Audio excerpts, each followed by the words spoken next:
മണിക്കൂർ ബ്യൂട്ടി പാർലറിൽ മരുന്ന് കൊണ്ട് പാർട്ടിയാൻ ഉറപ്പായപ്പോഴാണ് കല്യാണം കഴിപ്പിച്ചൊരു മാറ്റം നമ്മൾ നോക്കണം. അതൊക്കെ മോശമായ ഒരു മാരകമായ രോഗമാണ് ഈ പറഞ്ഞ ഐഡോ. നമുക്ക് അത്തരവും കൊച്ചിനെ എടുത്തോണ്ട് പലിന്റെ താമസിക്കൊണ്ടിരുന്ന സ്ത്രീയ വെറുതെ കാറ്റോടാനായിട്ട് ആ കുഞ്ഞിനെ പലോടൊക്കെ അതെ.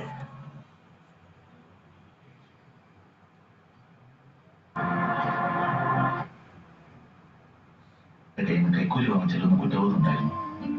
നീ വന്നതുകൊണ്ട് അതിനൊക്കെ അവസരം ഉണ്ടായി. അപ്പൊ ജോലി എന്നോടായോ? അവരാസാറയുടെ ഇടത്തും വലത്തും മുമ്പിലും പുറകിലും അല്ല. കണ്ടിട്ട് വരാൻ പറഞ്ഞ കൊടുത്ത ജോലി, വെട്ടിയിട്ട് വരാൻ പറഞ്ഞ തട്ടിയിട്ട് വരും സാർ. പരിഹസിക്കാൻ എന്ത് ചെയ്യും? ചേട്ടായുടെ കെയർ ഓഫിലുള്ള വൈൻ ഷോപ്പ്, ബ്രോക്കർ നടക്കുന്ന ലോഡ്ജ്, ചാരായ മാറ്റുന്ന സ്ഥലം എവിടെയൊക്കെയുണ്ടോ എല്ലാം അടിച്ച് തകർക്കണം.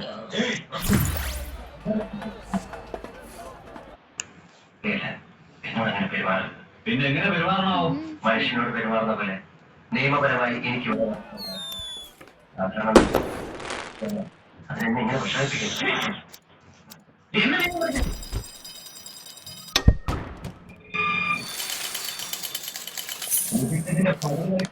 ഒരു കേസ് വെച്ച് വീണ്ടും ഇരുപിടിക്കുന്നതിന് കഴിയും. അധികാരത്തിന്റെ കുപ്പായമുണ്ട്. എന്നെ പോലുള്ളവരെ ആഗ്രഹം പോലും ഇല്ലാണ്ട് ജയിലിലെ പത്രങ്ങൾ സഹായിക്കും.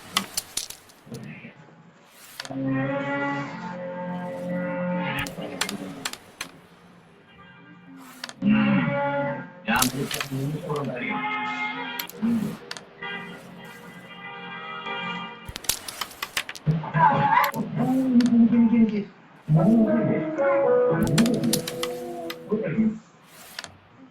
സൊല്യൂഷൻ നിങ്ങൾക്ക് വെറും 1299.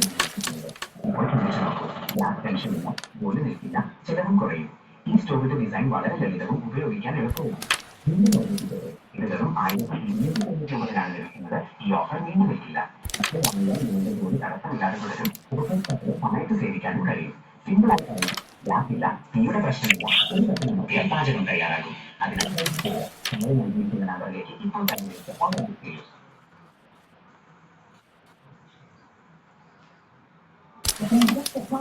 നെല്ലിച്ച് പറയുന്നുണ്ടായ റിപ്പോർട്ടറിന്റെ വാക്കുകൾ കടനാഴികമാണ് വലിയൊരു ദുരന്തം ഒഴിവായത്.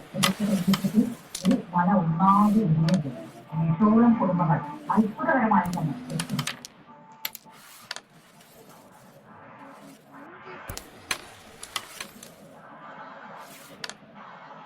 രണ്ട് വീടുകൾക്ക് തെറ്റിനടിയിലൂടെയാണ് പ്രകൃതിയുടെ ഈ ദുരന്തത്തിന്റെ ശക്തിയിൽ ഒരു വീട് ബാധിതമായി നിർത്തിയിട്ടിരുന്ന വാഹനങ്ങൾ ഒഴിച്ചുപോയി. ഒഴിച്ചുപോയെങ്കിലും വളർത്തുമായ അത്ഭുതകരമായി രക്ഷപ്പെട്ടു. ഭാരതം വന്ന് നമ്മൾ നോക്കി നീക്കി നമുക്ക് രക്ഷയുണ്ട്. നോക്കിക്കൂടാണ് വരുന്നത്. ഞാനും കൂടെ അവിടെ വരുന്നു. ഇന്ന് കഴിയുമ്പോൾ ലൈറ്റ് അടിച്ച് നോക്കുമ്പോൾ ഈ വീടിന് കുഴപ്പം അങ്ങോട്ട് കാണുന്നില്ല. കുറെ കഴിഞ്ഞു ഇതൊക്കെ കഴിഞ്ഞ് ഞാൻ വിളിച്ചു. ഈ കൈയെ വിളിച്ചപ്പോ എന്നോട് പറഞ്ഞു ഇത് എങ്ങനെ വല്ല സംഭവിച്ചത്, എന്റെ കൈയൊക്കെ ഇല്ലെന്ന് പറഞ്ഞു. ഇവര് രണ്ടും കൂടെ